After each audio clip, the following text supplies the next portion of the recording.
Minute, ma belle.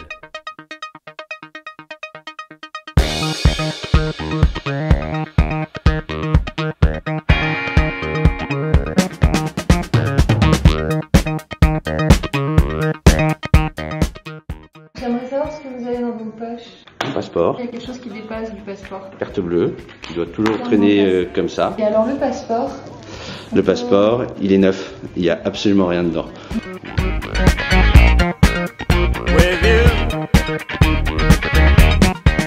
Un souvenir d'aéroport? L'aéroport de Lyon, je me souviens que j'adorais les avions.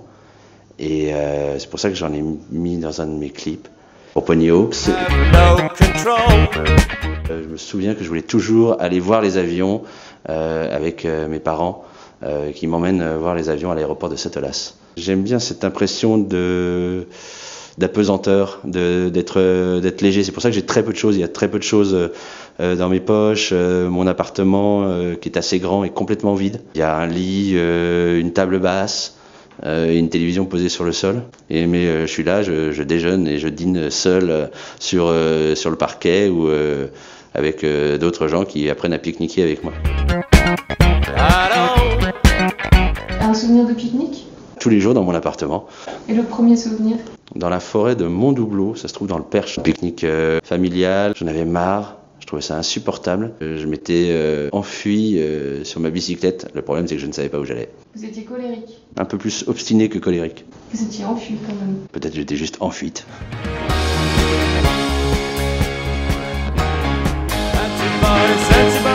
Vous avez quoi d'autre dans vos poches? Alors, reprenons les poches. Ah, mon panda. C'est ma mère qui me l'avait acheté en Chine. Et je l'ai toujours gardé, il est toujours dans mes poches. Je l'utilise beaucoup pour prendre des décisions depuis toujours. Et quand je ne sais pas trop quoi faire, c'est lui qui décide. Dans les salles de montage, dans les salles d'étalonnage, quand on est en train d'hésiter depuis un quart d'heure sur est-ce que c'est un petit peu trop magenta ou un tout petit peu trop vert, parfois je fais juste ça, et je dis ça c'est vert, ça c'est magenta, et on attend de voir vers où il va se diriger.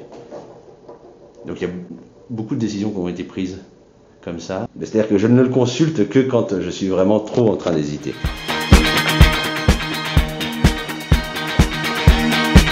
Vous avez quoi d'autre dans vos poches?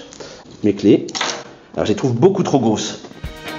Qu'est-ce qui vous a appris à filmer? Les autres réalisateurs, j'imagine les films que j'ai regardés. Mais moi j'ai quitté l'école très jeune, au milieu du secondaire, avant de prendre des photos et je voyageais. J'avais un appareil comme ça et je prenais des photos argentiques. Mais quelques-unes avaient exactement ce que je voulais. C'est comme ça que j'ai commencé. C'était quoi exactement ce que vous vouliez? Le fait de capturer la sensation que j'avais ressentie au moment de prendre l'image, le fait de retrouver, d'avoir réussi à fixer des impressions qui caractérisent, je sais pas, ma façon, ma sensibilité peut-être. Donc il n'y a pas de mots? Non, oui, je pense que c'est de l'ordre de l'indicible. Et c'est parce qu'il n'y a pas de mots que c'est intéressant. Et quand je peux trop facilement décrire une image, je me dis qu'en fait, c'est qu'elle n'était pas si incroyable que ça. Si elle devient trop un concept et pas assez une sensation. Vous avez encore des choses dans vos poches? Une plaquette d'antibiotiques. Vous avez un billet? Cinéma, Celle de la Terre, le documentaire sur Salgado par Wim Wenders. Quand on voit des films comme ça, on en ressort pas forcément complètement indemne. L'accumulation de tant de souffrance. Et vous souffrez? Non, je suis trop cool pour souffrir, moi. Oui, ça doit m'arriver, je pense. Qu'est-ce qui vous fait souffrir? Compliqué. C'est compliqué à dire? Oui. Quand les choses dépassent une trop grande intimité, ça devient plus difficile de les dire, en tout cas pour moi. Vous préférez les photographier? Oui.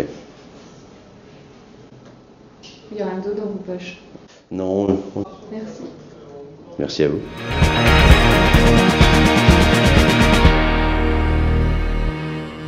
Ça fait quoi d'être comte? Rien. Minute, ma belle. Minute, ma belle.